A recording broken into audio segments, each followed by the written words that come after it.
So after about 4 years, Barack Obama found that the lawyer's profession was limited. It wasn't enough to incite change. Politics would be the next step. Mark Pokemner is a photojournalist. In the mid-90s, he decided to chronicle the first steps into politics of a young black man in Chicago. In 1995, Barack Obama started to run for political office. He had been a lawyer and he had been a professor at U of C. And Hank DeZutter was a writer for The Reader, and I did a story about him. And I think it was the first story that was done about him as a office-seeking politician. Instead of just going down for an hour and photographing him for the one or two pictures that they would run in the paper, I decided to spend a number of days with him. And he was out in the neighborhood in South Shore that he was looking to represent in the state Senate. And I was struck by the way he could talk to everybody on the street. There are still some little old Jewish ladies who live down there, lots of black folks, older people, younger people, gangbangers, you name it. And he was able to connect with every one of them on a one-to-one basis. So we were walking down this residential street, and we came across this group of young guys who were hanging out and playing ball, I guess. And he went over to the porch that they were on and started talking to them. As you could see, they just lit up. You know, they just the attention, just the obvious. I mean, that must be the definition of charisma, when you can just walk up to people and start talking to them, and they look like they're plugged into an electric outlet. They're just excited to meet him. And he wasn't a celebrity of any kind at that time. Nobody knew who he was.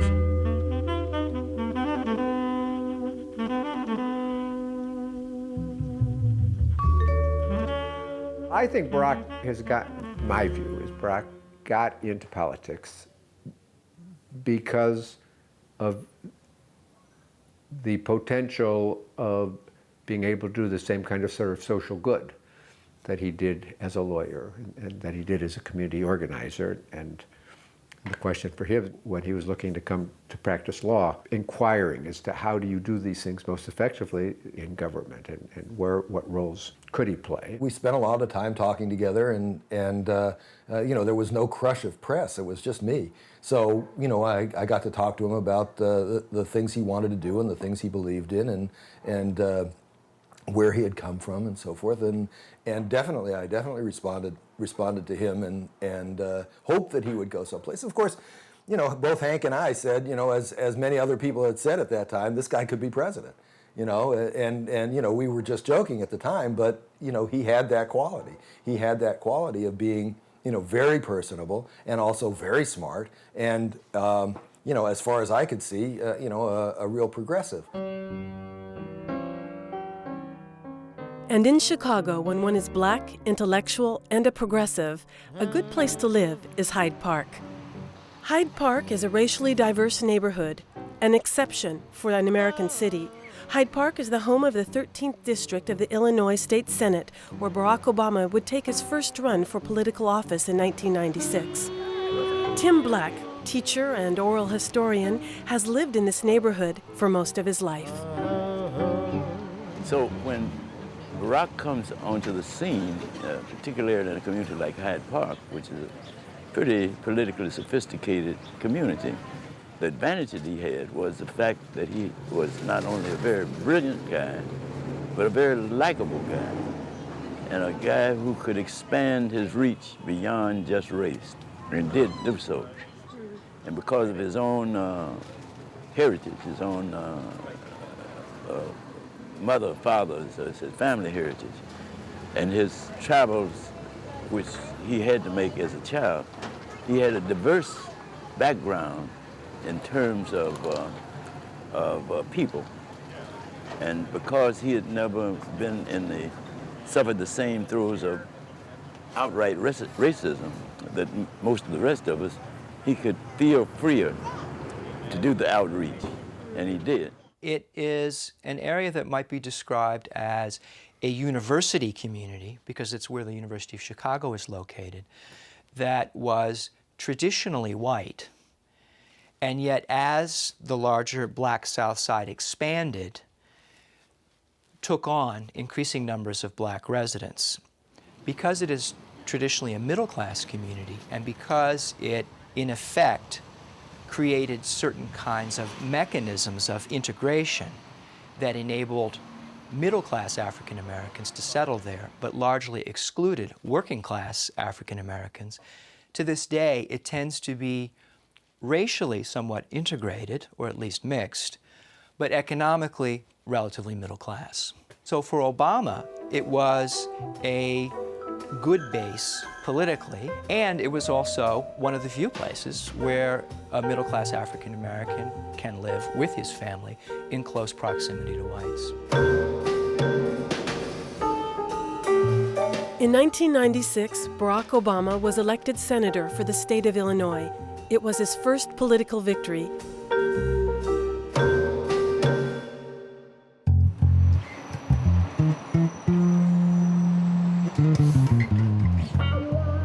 The Sargent Shriver National Center on Poverty Law is a center that takes action to end poverty through policy development and impact litigation.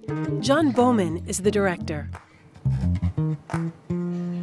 I met Senator Obama when he first entered the Illinois Senate in the mid-1990s. He was on the committee in the Senate that handled many of our issues: welfare reform, workforce development, health insurance for people. We engage in advocacy with the legislature, so immediately we were working with Senator Obama because he was on an important committee. And I think it's important for us to recall that when we have a choice between making people be able to raise their families adequately and the interests of businesses that are generally profitable, I think at some point we've got to make a decision on behalf of working families of Illinois. I congratulate Senator Lightford. I urge an aye vote. He was willing to work with Republicans. He was willing to work with others who disagreed with him. His method was to sit everybody down in a room and to see, first of all, what you all agree on, and then secondly, whether you can hammer out a compromise that everyone can live with, and then to proceed and get it done. The voting is open. Have all voted who wish? Have all voted who wish? Have all voted who wish? Take the record. On that question, there are 33 members voting yes, 23 members voting no, and the bill is declared passed. Politics in Chicago is very much about getting to know the right people. Obama was very good at this when in his organizing days. Part of what an organizer does is to figure out that power structure and who those people are, and to take your people, your real community members, and go to talk to those people in power. He had the ear of the president of the Senate.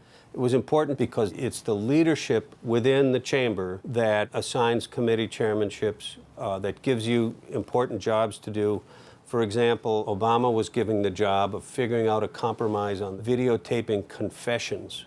By videotaping the police proceedings, you would know whether a confession was a real confession or not, or whether it was the result of brutality. And of course, that was very, very delicate and controversial.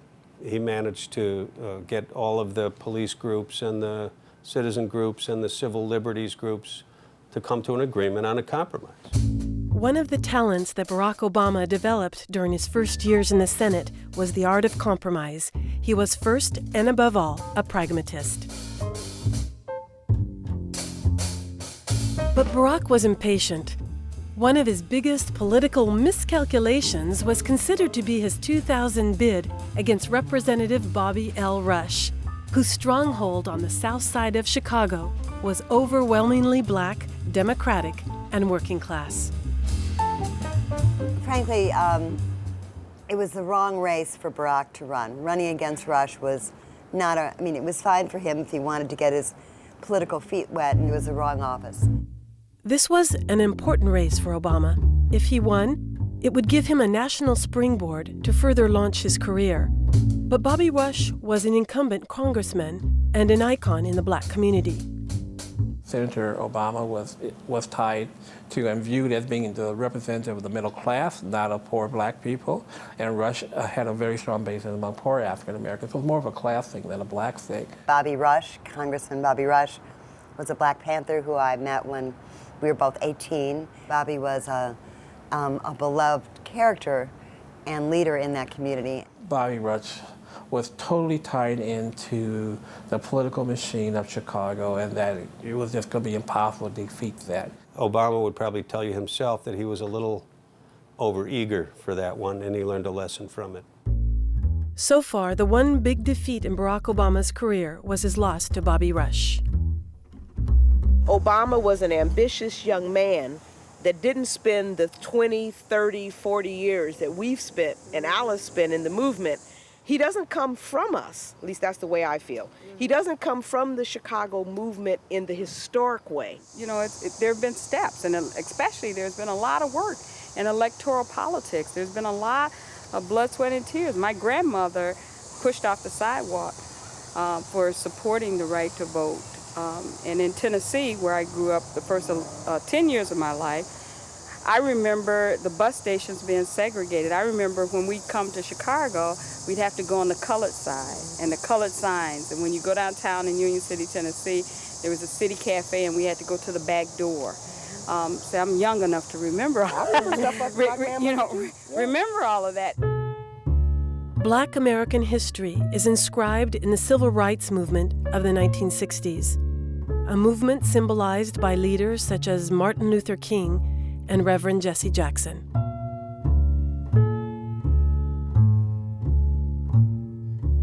You know, so on the one hand, Obama, he's not someone that we know that would come to these backyard barbecues. But on the other hand, he's a new generation. And we're excited about that. I mean, I'm excited. He doesn't have to be of me, you know, or of us.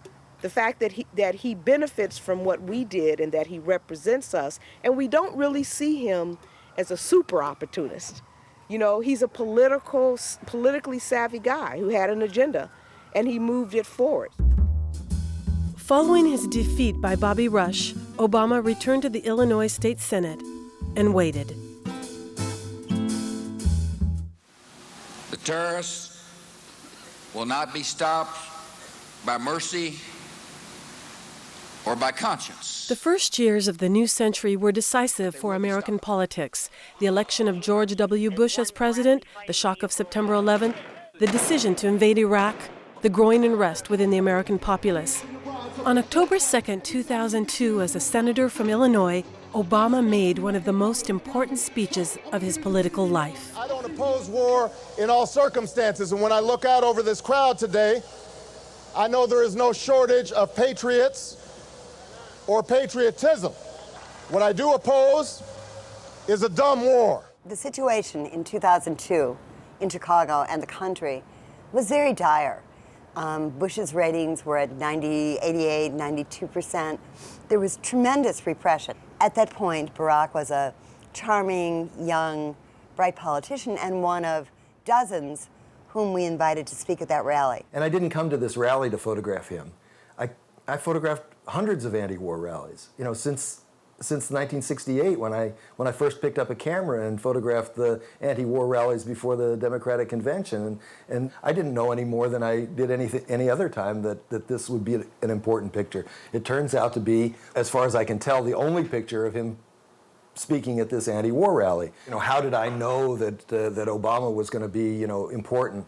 I didn't know, except that I had already spent some time with him and admired him and was following his career. And he was the highest elected official who agreed to come to the rally and stand up and oppose the war. The plaza was filled with people like me, you know, longtime anti-war activists, very radical, and rather than pander to us, he was very clear that he was not who we were. He was not a total anti-war person, anti-imperialist. He was saying, this is an ill-conceived war. It's a war. I don't oppose all wars, but I oppose wars that are ill-founded, based on lies, deceit, and ill thought out in terms of how they would be pursued and won. There was no ideology here for Barack Obama. He was first and foremost a realist.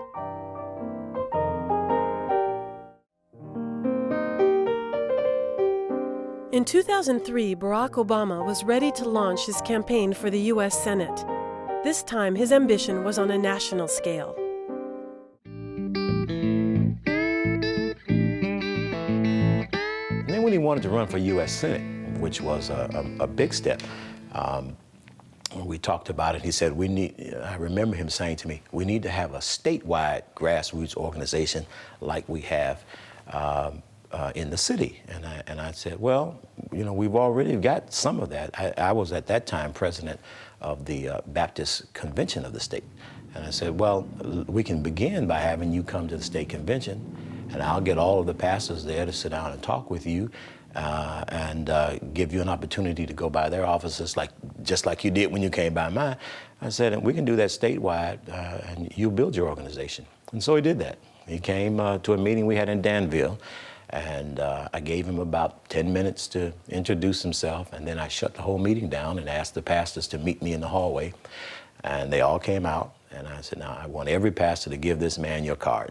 And he's gonna call you, and you set up a meeting, and you talk with him, and I think that was the beginning of his statewide organization in terms of that Senate campaign, which he won. When Barack decided to run for Senate, it was on the network of progressive organizations and the network of friendships he had made in the state Senate that was his springboard.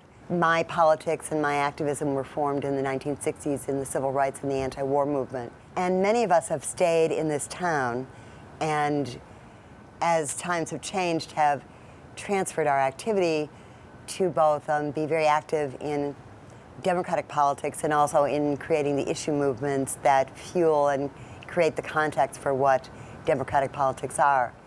When I held my first fundraiser for Barack in the winter of 2003, when he was running for U.S. Senate, it was the anti-war groups that I reached out to and progressive women and folks who I had known, and it was at where we're sitting now in my home.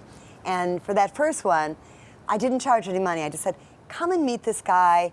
You heard him speak in October. Come and see what else is there, and really donate if you want. And people actually did. I think we raised $10,000 that night just on the force of the man's personality. And then a few months later in the spring, held a second fundraiser with folks, and we raised probably $100,000 that night. By then, it had become clear that Barack was really viable and strong, and people had begun to notice the qualities, and he had a broad base of support. 2004 was a year of an American presidential election. The young Senator Obama was invited to give the keynote speech at the Democratic National Convention in Boston. John Kerry was the presidential nominee. Thank you. Thank you so much. He was running for the Senate. He was doing very well. He had won the primary, and so he was the Democratic standard bearer in an important Senate race. And so they wanted to help him by giving him a national stage. Keynote speaker is usually somebody who's running for office in an important state, and I think that the Democrats felt to have an African American give the speech would be a plus. I stand here knowing that my story is part of the larger American story, that I owe a debt to all of those who came before me, and that in no other country on earth is my story even possible.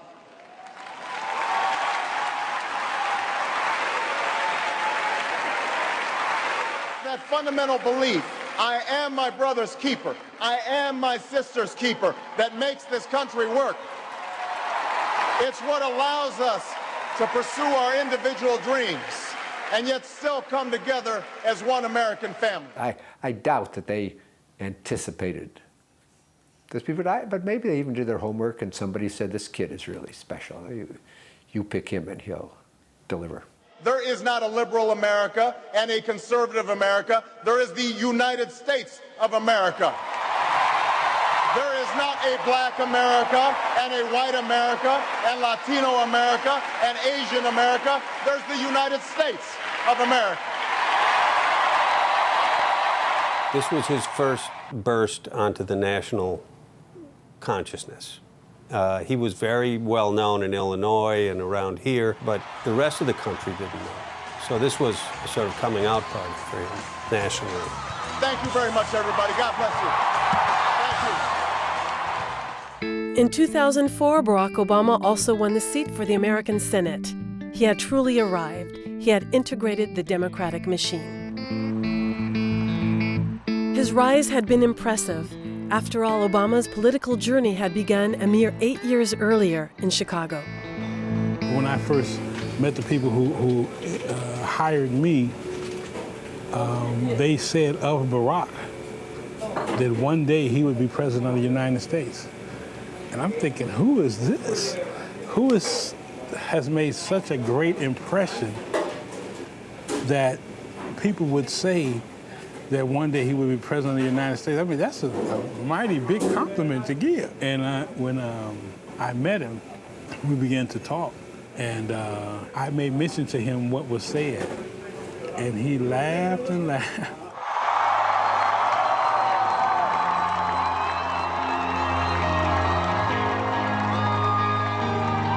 On February 10th, 2007, Obama summoned friends and supporters to the old state capitol in Springfield and launched his boldest political experiment yet.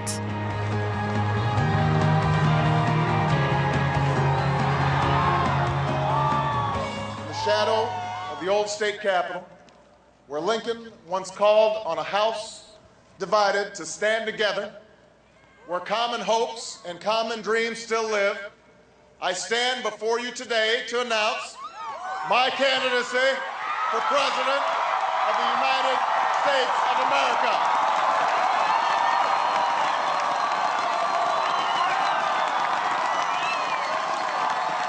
And they asked us about Barack. We said he ain't got a chance. This is in August. Why? Because that's what we thought. And a lot of black people thought that before Iowa. 95% white state, they voted for Barack. Then black people said, oh, white people vote for Barack? Then, you know, they started coming out in numbers. Barack Obama finishes first with 38% of the vote. Barack Obama has won the Iowa caucuses. Iowa, the first big test of the 2008 presidential campaign. I'm telling you, Keith, history, this is Lexington and Concord. This is going around the world right now. They said our sights were set too high. They said this country was too divided, too disillusioned to ever come together around a common purpose. But on this January night, at this defining moment in history, you have done what the cynics said we couldn't do. If you see the beginnings of his presidential campaign, it was all a grassroots effort. And that's the exact type of campaign that Harold Washington was. It was grassroots. People gave $1, $5, $10. That's the same way that Barack has got these millions of dollars now through that same type of organization. So I think he learned a lot while he was here in Chicago. And I think Barack is winning so far because he's registered so many new voters, and he's speaking to new audiences, to disaffected audiences, to audiences who feel like the political apparatus has never really spoken to them. And I think he's particularly speaking to youth who are post-civil rights generation, who don't see race as quite the same, in quite the same way as older generations did. Obama's shrewd grassroots organizing helped him grab primary victories nationwide and prove the key to vanquishing Hillary Clinton, his main Democratic rival. Hillary Clinton, who was once the favorite of the Democratic Party's machine. State after state, Barack Obama emerged as the candidate for Democrats across the nation. How's it going, San Antonio? We won in Louisiana. We won in Nebraska. We won in Washington State. We won North, we won South, we won in between. But in March, a scandal threatened to derail his electoral hopes. The government gives them the drugs, builds bigger prisons, passes a 3-strike law, and then wants us to sing God Bless America? No, no, no. Not God Bless America, God Damn America. These excerpts of Reverend Jeremiah Wright's sermon in 2003 began circulating widely, both on the news stations and on the internet. Wright was the pastor and longtime friend of Barack Obama, who had attended his church since the early 90s. He is not a radical. Reverend Wright is not a radical. He's a good American, trying to make America be what it promised to be for all people, not just Anglos or Caucasians, but for everyone. It's inclusive, not exclusive. So he denounced the contemporary America because it had not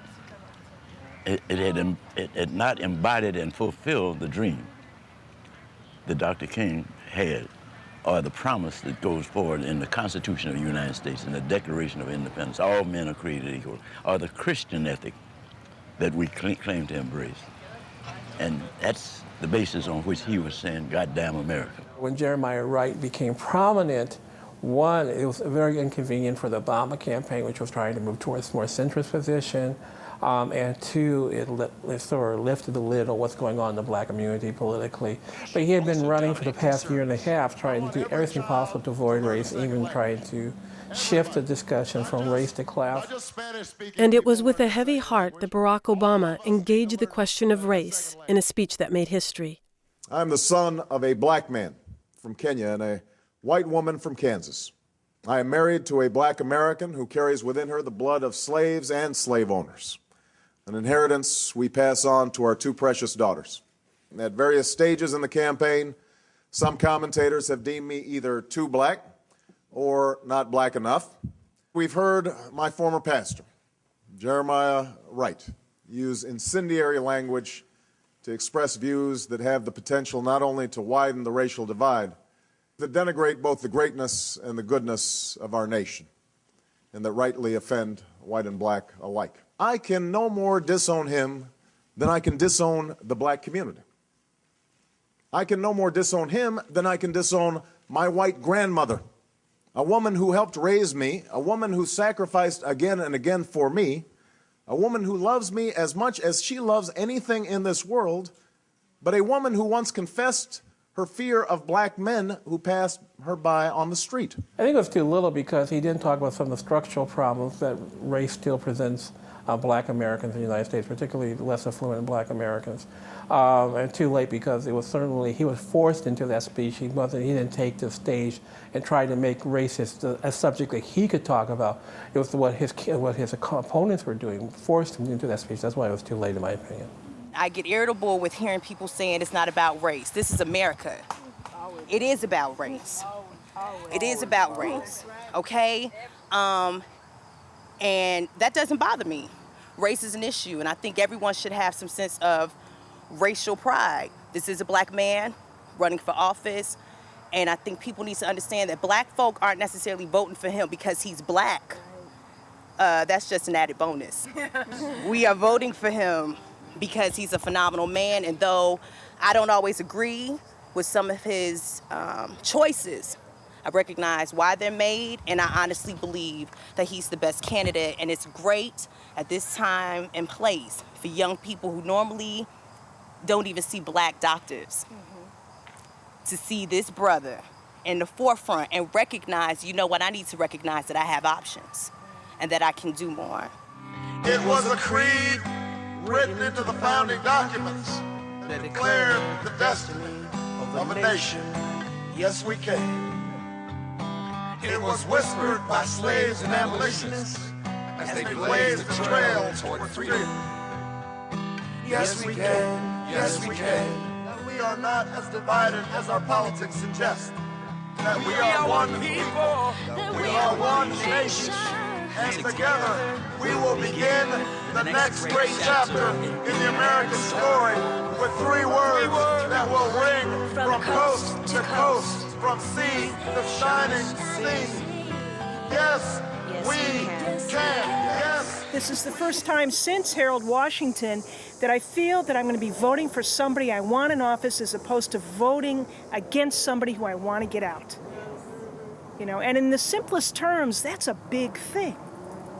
To say that there is, you know, the audacity of hope in his book. I mean, there is, really. And that he does say a lot of what I want. We want an end to this war, and we want diplomacy and peace.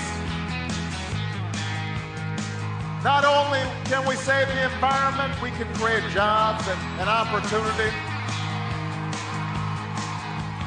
We're tired of fear, we're tired of division.